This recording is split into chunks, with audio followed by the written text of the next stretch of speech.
Hello everyone, welcome to episode 4. We've got there on the road to Del Mar. Loads of action to catch up on, but the big question as we introduce on this show a special mystery guest, who trains in a stable like this?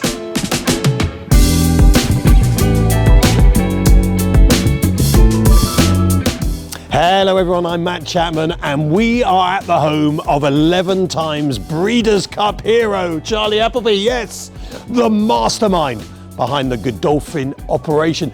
If you're just thinking, Charlie who? Go back just about 12 months, Speedogate. Charlie! Charlie! Anyone see Charlie Appleby, Godolphin? Absolutely nowhere. I know what you're thinking. You're thinking, Chappers is out for revenge. You'd be right. When Charlie got my phone call, he thought, OMG. Right, got to go and find him first. He's been a little bit aloof. So while I go and settle myself down with the great man that I like to call the app, let's just reflect on 5 winning Eurton races from the Irish Champions weekend.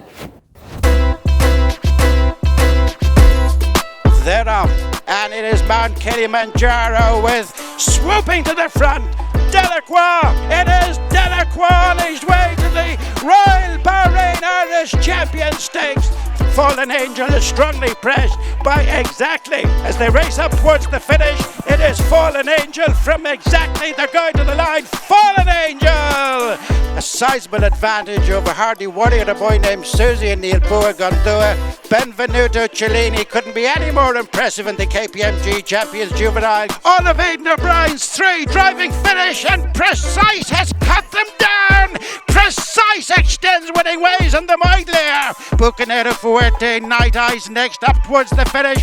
Arizona Blaze bounces back in the flying 5. I'm all for the Breeders' Cup. I love the Breeders' Cup. You know, it's one of my goals to get as many horses to the Breeders' Cup. And when it's winning, you're in. And so they take you for free. It's even better. Aidan is known for his crazy driving at Alidor, right?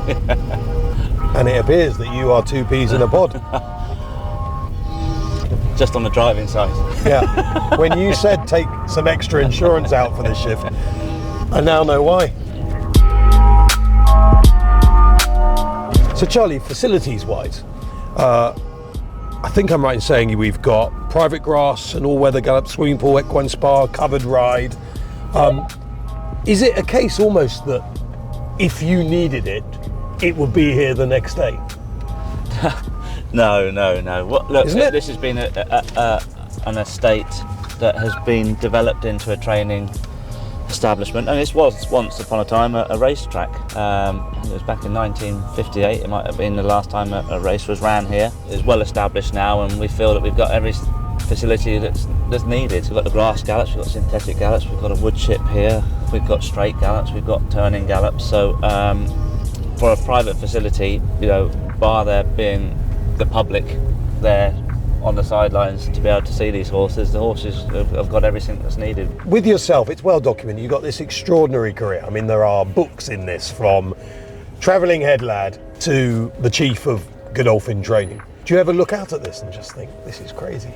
To be honest with you, Matt, no, I don't, is the honest answer. And I just think because it's just developed so, dare I say it, naturally. Yeah, you know, and I've been with Godolphin now in on to nearly 30 years now, so it's been my life. His Highness Mum has taught me through the years of just keep a level head, nice and steady, hand on the tiller. It doesn't get you anywhere. If something goes wrong and you start, you know, throwing your toys out the pram and, you know, jumping around, stomping, and it's happened. That moment's happened. You just got to look at it, address it, and how to correct that next time round. And likewise when you win. Nath, okay? All right, Colt. Do you have a principle of training? Is there a one way, or is every horse so different? It's like you going to the gym, Matt, you know, back in the day. But no, it doesn't exist. Your gym, if you have a gym instructor, he'll set a program out for you. You'll set your own program out of, you know, how you'll feel by the end of that exercise. Is it too much or is it too little? If you're feeling, you know, the next day fantastic, you have to question mark, have you done enough exercise? You know, that's the program you put in place, is making sure or hoping that you're getting enough out of the the exercise that the horses are progressing. Numbers-wise, Charlie, what would you admit to training at the moment? and what do you actually train? Look, we will always start the season off about 180, 200, and that's it. You know, there's no extras coming in. That's our number. Needless to say, as the season progresses, then the numbers will come down. Sort of, as I say, sort the wheat from the chaff. And so yeah, that's the figure we're at. Now, stood here today, we've got about 140 in training, because needless to say, some have retired and some have moved on that haven't unfortunately met the expectations, and so yeah, the numbers will reduce this time of year, and we will be waiting for the yearling allocation to come out in the coming weeks, and then restocking again from December onwards, really.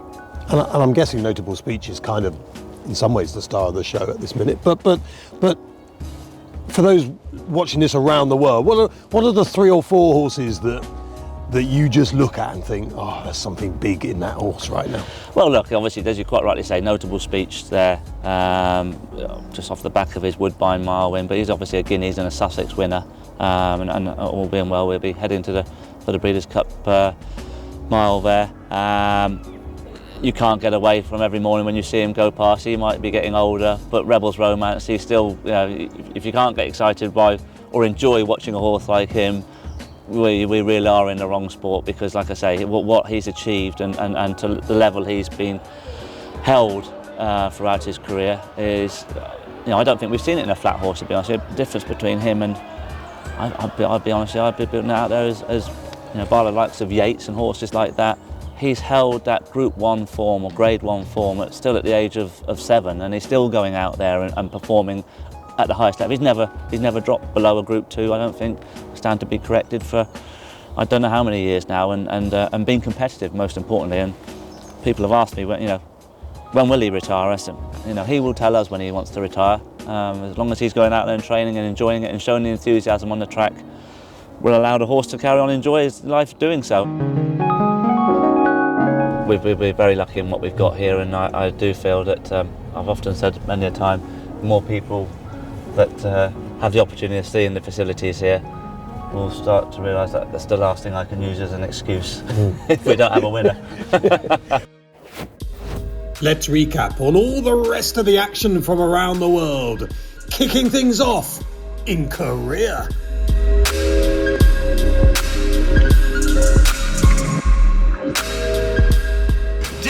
Though down the outer, Chanchen Glory with half a furlong to go. From Dick Tayan is Dick Tayan from Chanchen Glory, and Dick Tayan has won the Korea Cup. Wild Desert is out there on the extreme outside with Argos. Argos, Wild Desert and 2 Out Hero. It's Argos in front, and Argos has just won. And in the centre, Korsieva Loche. On the inside, La Coulas. On the outer, Hot Mash. Korsieva Loche. Korsieva Loche is going to win the Natalma Stakes. Very impressively remains undefeated. So, Charlie, we know that the Breeders' Cup has massive meaning to you. First of all, Outstrip, your first big winner since you started training. 11 Breeders' Cup winners, but 2021 will go down as, I imagine, a Breeders' Cup you'll never forget. Modern Games, Space Blues, your beer, all bang, bang, bang. Modern Games will win, and Space Blues has won the Breeders' Cup Mile. It is your beer and William Buick. Modern Games was extraordinary. He was a non-runner, then he was a runner. You done a runner. Then we had to get you back, and then he went and won. Just as a trainer through that whole experience, what's going through your head? There was a lot of confusion going on. To be fair to the gate team there at Del Mar, he just opened up the front to allow the horse to come out, unbeknown to the starter. So I think that's just where the breakdown in communication had started. As you quite rightly say, I sort of turned and I was gone. I do believe you sent me a text actually to say you better come back, because I was actually in the queue to jump into a car and make my way home, and literally had just come through the archway there, going out onto the track, and the horse was being reinstalled into the gates, and before we knew it, They're off for the juvenile turf. With 1 furlong to run, Grafton Street to catch. Modern Games on the outside. Modern Games will win the juvenile turf. it was very satisfying the following year for him to go back and then win the Breeders' Cup Mile, and for him to be applauded into the winner's circle, which he richly deserved, and deserved obviously 12 months earlier as well. I guess he was around in a season where you had one or two others that were almost higher profile, but ultimately you could almost say he ended up almost the best of everything. It was a weird season. Yeah, for sure. As we all know, Del Mar Breeders' Cup is they're great occasions, but you've got to have a lot of lady luck with you. The relationship you have with William Buick is clearly something very special. I've read a feature recently where you said you've never had a bad word. I mean, come on, Charlie, surely you've said, what the hell were you doing at least once? But Space Blues in the Breeders' Cup Mile in 2021 was just given a peach by Buick. William had so much confidence in that horse. I mean, if ever there was, William's had, great relationships with a lot of horses, but he particularly loved that horse, and whenever he got on him, you could see the horse lit up as well. He was happy. Here comes Space Blues, moving up alongside with 1 furlong to go. And Space Blues has won the Breeders' Cup Mile. It's easy to get sucked into, especially sometimes from a European's perspective. We can get drawn into being on the pace. I feel we've learned down through the years that, the pace is so different, obviously, compared to Europe, but we have to work a bit harder to be up on that pace in America. And at that same meeting, Youre became your first Breeders' Cup turf winner. I mean, Youre will not be the greatest horse you have ever trained, but in some ways you could say it's almost one of your greatest achievements to win a Breeders' Cup turf with Youre. Or am I being a bit unfair on Youre? No, to be fair, he was a character, as you know. He was, wasn't he? Yeah. I used to call him a galloping giraffe. Yeah. But he was a galloping giraffe with a lot of ability. Yeah, no, for sure. They're off in the Breeders' Cup turf. And down the center of the course is Youre. It is Youre and William Buick to win the turf. I have to say, I've never seen William pull up so tired in a race. Are you riding everything? I don't know. I mean, he pulled his arms out the whole way, for half of the race, and then he's had to push and shove for the second half of the race, and then he couldn't pull him up. And I recall William coming back, obviously elated with having won the race, but just looked exhausted. How do you feel at the end of a treble like that? Is it yeah, I'm Charlie Appleby, or is it thank God? I'll never forget, we left and went back to the hotel to get ready to get on the plane that evening. I just said to Will, I said, we ought to really, we're both getting a bit older now, start to sort of sit back and sort of enjoy it and sort of take on board what's been achieved, because to be honest with you, Matt, those the years where we've been fortunate enough to walk away with 3 winners at a Breeders' Cup, I mean, it is fairy tale stuff, really. Yeah. That's just sport at the top level, isn't it? If you want to be at the top level, it is like a hamster wheel. For sure, exactly. And I think sometimes if you sit there and look at it and pat yourself on the back too much, you become complacent. Whereas, I always feel that it's been instilled into us here at the operation is drive to succeed and keep pushing those boundaries. Yeah, Del Mar 2021, Modern Game Space Blues and Youre. And just in case, Charlie, no one did pat you on the back. Good job. Thank you. Thanks so much, Matt. I love hearing Charlie Appleby reflect on the 2021 Breeders' Cup. I remember those 2 days at Del Mar vividly, and actually standing nearby Charlie as he got his 3rd victory of the weekend. He almost had this look of disbelief, but he knows exactly what he's doing and primes his horses so well for the Breeders' Cup. I should say the same for his fan favorite in Rebels Bromance, who just scored his 9th Grade 1 victory in the Joe Hirsch Turf Classic and seems primed for a 3-peat in the Breeders' Cup Turf. Now, speaking of the Breeders' Cup and the win and you're in action, let's check out what's happened recently. At Kentucky Downs and the Kentucky Turf Cup, it was Old Crazy Bone, who was claimed for $100,000, wins a $2.5 million race, and finds himself with a spot in the Breeders' Cup Turf. Flavian Pratt on Old Crazy Bone takes the Turf Cup and takes it comprehensively with The Princess Rooney at Gulfstream Park. Hull and Ice secured herself a spot in the Filly and Mare Sprint for trainer Safi Joseph. It was actually the same route the last year's winners took to get to the Breeders' Cup. Hall and Ice! Hall and Ice, a dominant winner of the Princess Rooney. In the City of Hope Mile at Santa Anita, back-to-back City of Hope miles for Johannes. Defended his title there underneath Umberto Rispoli for trainer Tim Yakteen. And he storms to the front for a back-to-back score in the City of Hope Mile. In the Goodwood Stakes, it's a win and you're in for the Breeders' Cup Classic. Lightly raced Nevada Beach scored for trainer Bob Baffer underneath the Hall of Famer Mike Smith. Bob saying he's very much so looking forward to getting this runner to Del Mar for the Classic. And it's a defining moment for Nevada Beach as he wins the Grade 1 Goodwood. In the Vosburg, it was a good story. Patriot Spirit found himself into the Breeders' Cup Sprint. He dueled on the early lead, drew clear in the stretch to give trainer Michael Campbell just his second Breeders' Cup starter. Patriot Spirit is almost there. Patriot Spirit wins the Vosburg presented by Army Mule. And in the Zenyatta Stakes, Cavalieri, she remained undefeated, but not without a little bit of drama. Hopped at the start, gave the others a head start. It didn't matter when all was said and done. Cavalieri, an enormous win in the Zenyatta, punches a first-class ticket to the Breeders' Cup Distaff. Plenty of exciting stateside action, but next month you are in for a treat. We have a plethora of win and Youre in action, the final opportunity to secure the spot in the starting gate for the Breeders' Cup at Del Mar. It is oh so close, but until then, let's get back to the Godolphin headquarters with Matt and Charlie Appleby and hear a few more of his favorite Breeders' Cup memories. So we've looked forward a lot, but now I want to go back. Charlie, they say never go back, but we're going to go back. Breeders' Cup memories. Can you remember when the Breeders' Cup first registered with the app?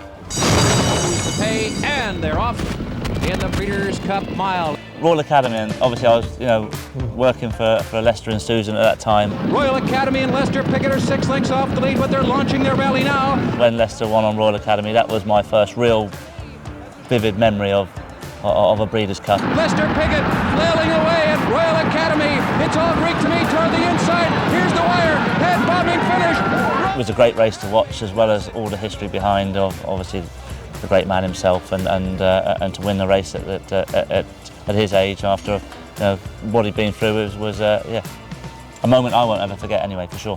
What about as a trainer? Is your first Breeders' Cup winning moment the one that always just sticks there? I think it will always be, of course, Outstrip winning there, going there with the one runner. So we went and got Big Money Mike Smith got into the saddle that day, and I vividly remember sort of legging him up and thought, do I give Mike instructions?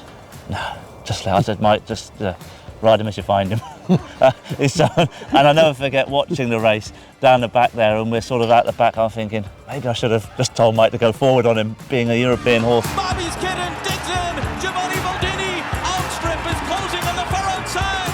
Outstrip to win it. He came back and he said, always at it there, never worried, And I thought, my God, that's, those sort of people go around those tracks blindfolded and know exactly where they need to be. The Breeders' Cup has created great moments, great horses we'll never forget. But if Rebels Romance did win 3 Breeders' Cup turfs, I mean, forget about Outstrip and that first Breeders' Cup. I mean, that will be a legacy like Goldacova. Rebels Romance, a Breeders' Cup winner again. That's something no one will ever forget. 3 Breeders' Cup turfs. No, for sure, and especially with a horse like him that's not just done Breeders' Cup turf. He's been, Hong Kong, and it was great to see him winning at Royal Ascot this year. It'll be very emotional, to be brutally honest. If people say to me, "Do you get emotional?" But if you were lucky enough to go and win a 3rd Breeders' Cup, you probably might see me getting a bit more. Tears? Well, I wouldn't say, but I would love him. If there's one horse I'd really want to go and win a Breeders' Cup with, it's him. 100%. In the Classic, Nevada Beach stamped his ticket for the feature race on Breeders' Cup Saturday.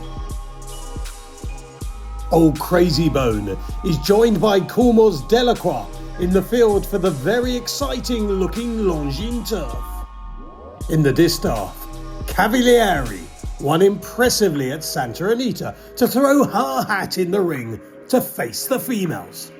Notable speech continued Charlie's successful Tilted Canadian races.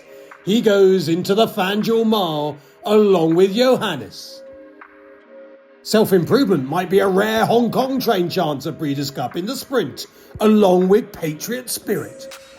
So next month's episode is when we get the last of the win and you're in Breeders' Cup action. After that, It's just fasten your seatbelts and we're nearly there. Those 2 magnificent days at Del Mar just around the corner. But as I say, we still got some to bring you. We'll go to the Arc, of course. I think it's 5 winning your in races at the Arc de Triomphe meeting at Longchamp. So all the best of the sport from there.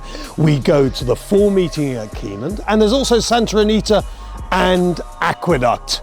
And there's one more thing you shouldn't forget, because all the European action really culminates on Champions Day at Ascot. It's all part of the fun on the road to Del Mar.